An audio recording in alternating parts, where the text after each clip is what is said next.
আমি যখন ভার্সিটির ফার্স্ট ইয়ারে পড়ি তখন থেকে সাইফুসের পান্থপথ এবং মৌচাক ব্রাঞ্চের আমি সব থেকে জনপ্রিয় টিচারদের একজন। আমি যখন ফার্স্ট ইয়ারে পড়ি তখন ভার্সিটি এডমিশনের জন্য একটা ইংলিশ বই লিখছিলাম, চান্স প্লাস। 5 বছরে রেকর্ড পরিমাণ বিক্রি হয়েছে বইটা।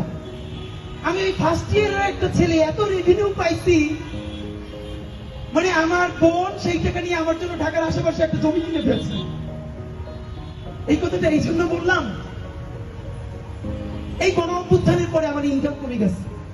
আমি একদিন ক্লাস নিলে ইনশাল্লাহ 10,000 টাকার চেয়ে বেশি পাইতাম 5টা ক্লাস।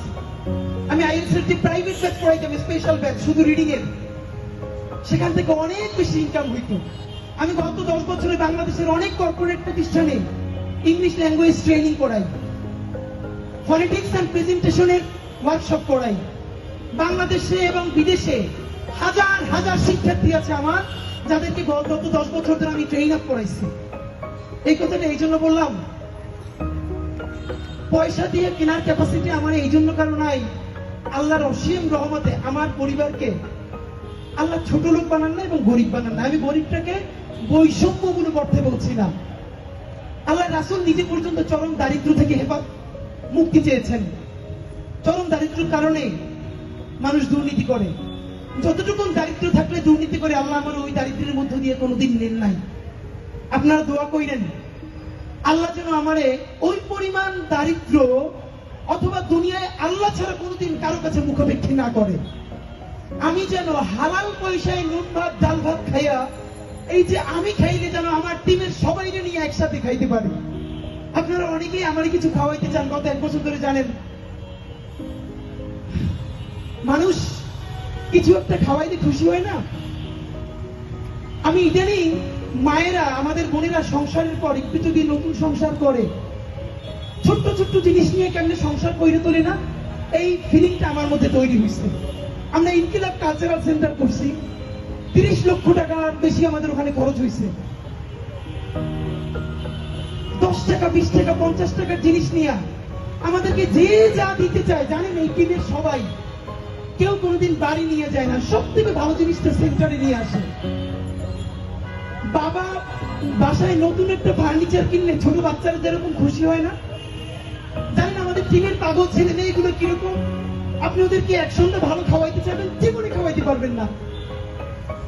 আপনি ওদের জন্য যদি বলেন সেন্টারে খুব ভালো একটা জিনিস কিনে দিবেন, ওরা এত খুশি হয়। আমার মনে আছে আমি চায়না গেছি পর, ওরা আমার বললো যে একটা ভিজিয়ে যে সাউন্ড রেকর্ডার ভালো দাম, আমি বলছি না এত পয়সা দিয়ে কিনতে পারবো না। কিন্তু এরপরে আমি ওদের জন্য ম্যানেজ করে কিনে আনছি, এটা ওদের কারণ সেন্টারের জন্য। আমি আইনে যখন বের করছি, প্রত্যেকটা বাচ্চা মাস্টার্স পাস করছে। এটা দেখে এমন আনন্দ নিতেছে, মনে হয় যেন 2-3 বাচ্চারা একটা নতুন সাইকেল, একটা নতুন গাড়ি পাইলে যেরকম আনন্দে আপনি তোমার করতেছে।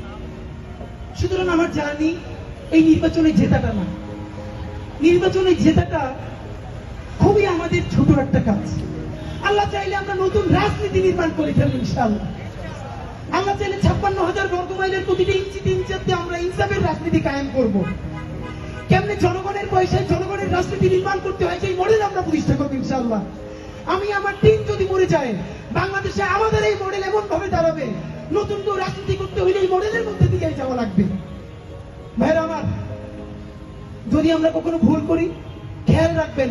অনেকে বলে ভাই আপনারা বিশ্বাস করি নিজের জীবনের চাইতেও বেশি, প্লিজ কোনদিন ডিসঅনেস্ট হই না। আপনাদেরকে আমি একটা কথা বলি, আমার এত বিশ্বাস আপনারা করবেন না।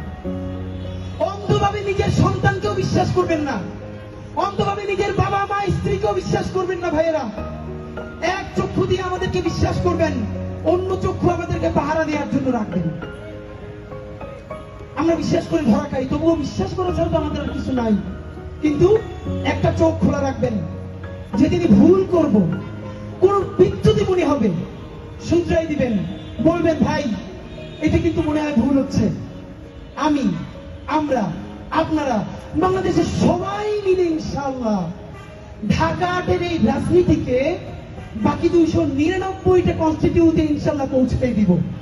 সুতরাং যে নয়া সফর শুরু করলাম, আমাদেরকে কেউ থামাতে পারবে না। কোন হেভিওয়েট, কোনো পয়সা, যদি তাইলে আজকে এরকম ঐতিহাসিক র্যালি একটা কথা বলি, উনি